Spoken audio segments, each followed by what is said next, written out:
got ready to go. Rutgers played very well. I thought the first half, especially defensively, kept us kicking field goals. Big play by Connor Hayward on the first touchdown. Beyond that, I know that possession time went heavy in our favor, and you got to look at that. And, feel good about that if you're a coach on this end of the stick. But defensively, played extremely well. Really two big plays in the game, and 2 sacks, 3 turnovers. So we did what we had to do on defense, and then offensively just stay balanced, really, when you look at us.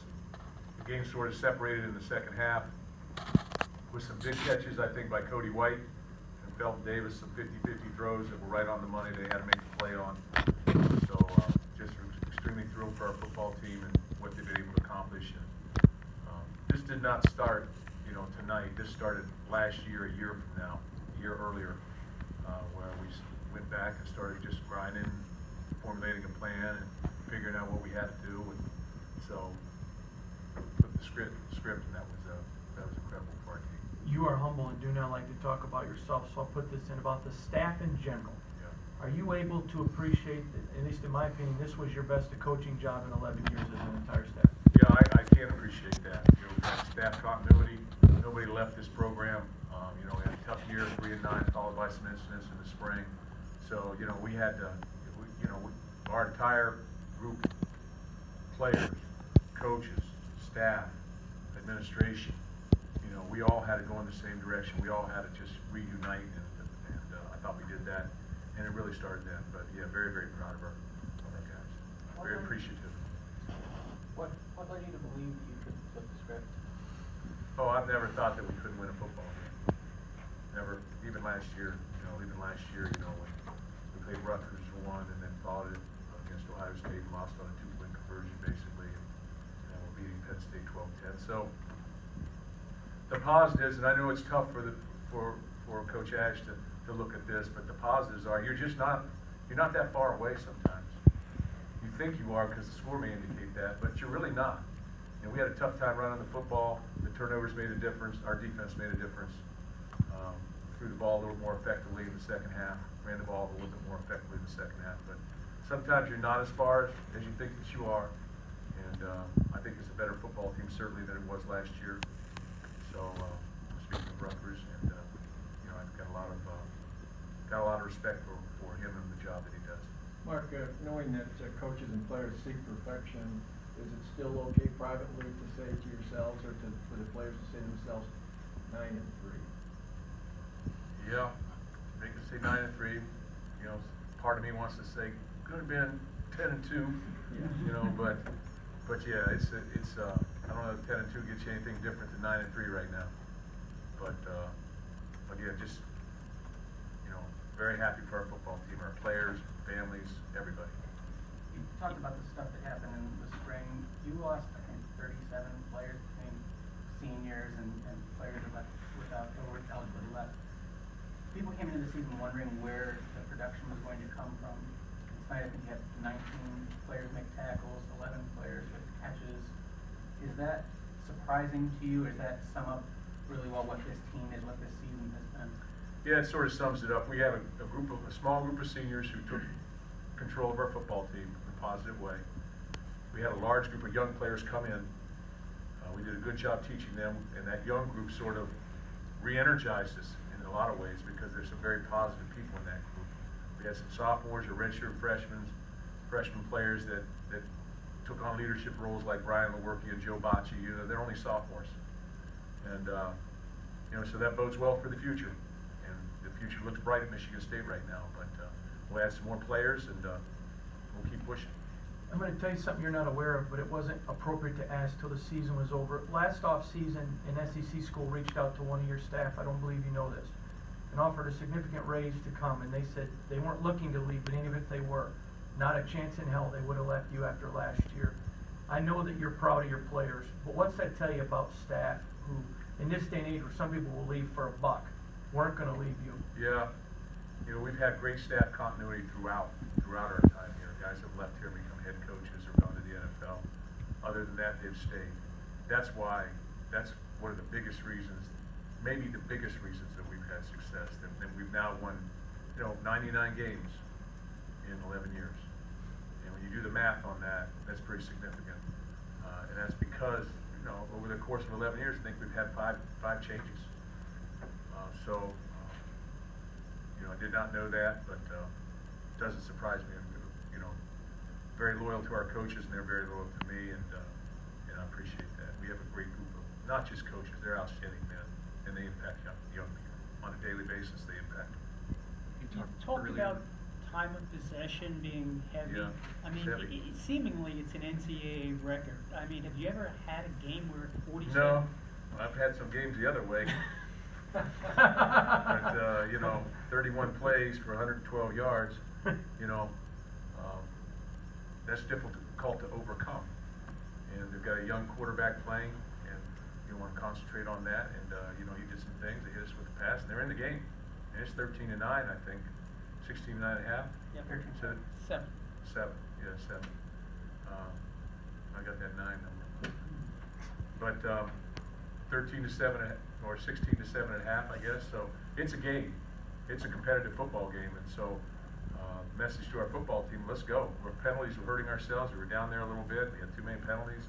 Would take us back. We have to kick a field goal, or whatever the case was. But you know, we got it in gear in the second half. We're not going to get you to a bowl media day, so quick question looking ahead, Mark. Do you give your guys a couple of days off, or do you stick right to the grind? No, we're going to give them some time off. We'll probably do a little something on Thursday, just to keep them in shape, and then give them the weekend off as well.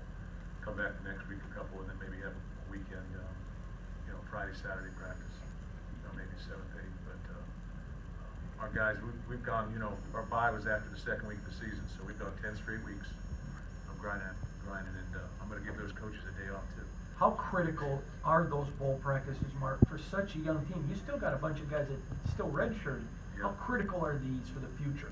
Yeah, they're very, very important, and it's also important for our players who are playing to experience a bowl and to experience what it's like, and to go play a great opponent, and you know, another opportunity to play on you know, national TV on New Year's Day, and those things don't come along often.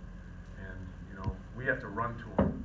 We have to run to those things, and that was the message to our football team this week. You know, run to those bowl games. You know, don't sit there and wait for them to happen. You got to go get them.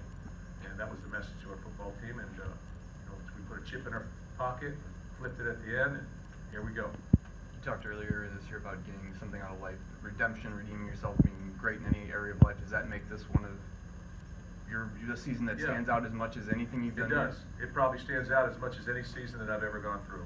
And I've been through some good seasons, very good seasons.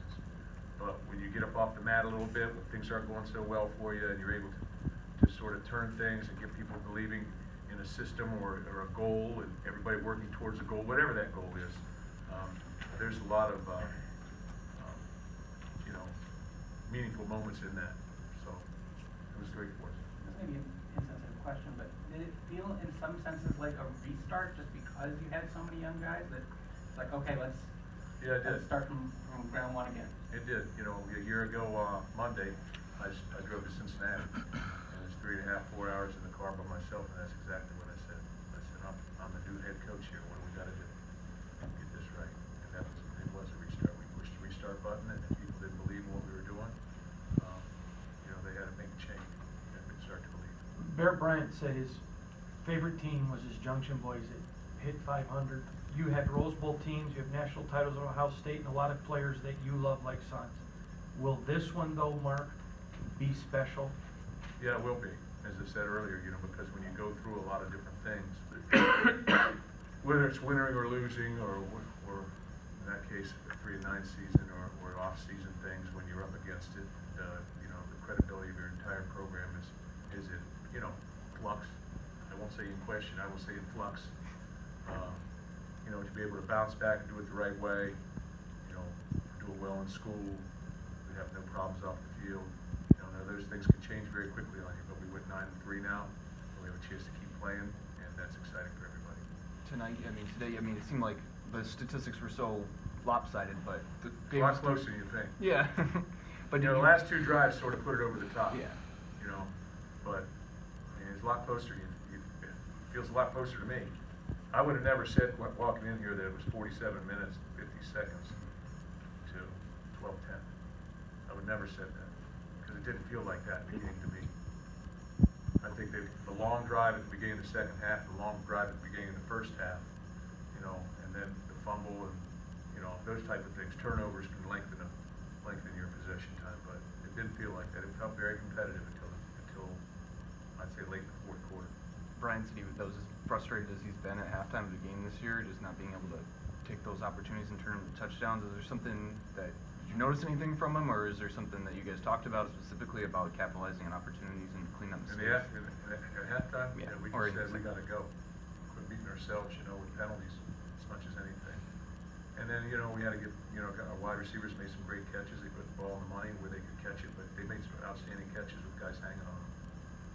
As I said earlier, you know, Rutgers is an improved football team. You They talk- should recognize that.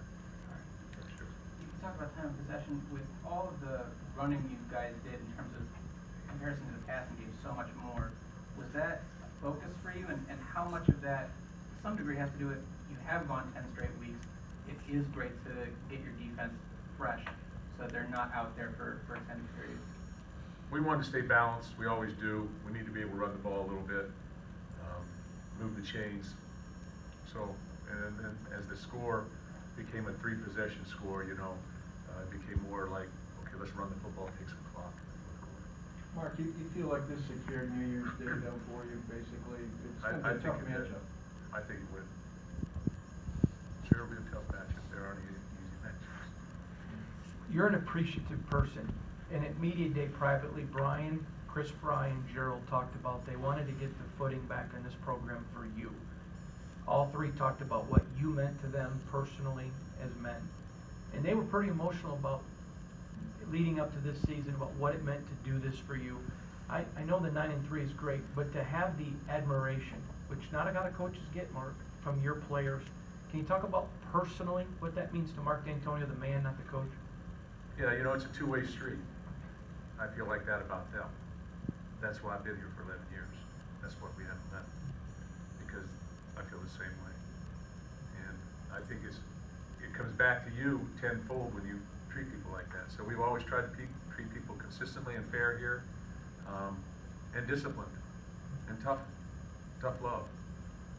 So there is no easy journey, but you know, I appreciate that very much. I've said it publicly before. I love our football team. I love our players.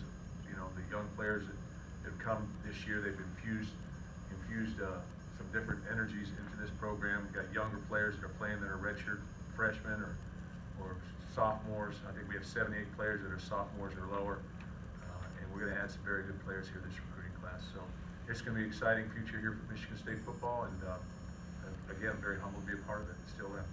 Season high. Does that, Season high. you talked about program in flux. Does flipping the script mean to you it's not in flux anymore? Does that sort of flip? Oh, you know. Is that what you're flipping? You're always a work in progress. I think, you know, I really do think you're always a work in progress. So we just need to make sure that we're responsible for what we're given, and that we just keep trying to overachieve. Just keep trying to take one step farther. Okay, we've got 9-3 this year. What can we do next year?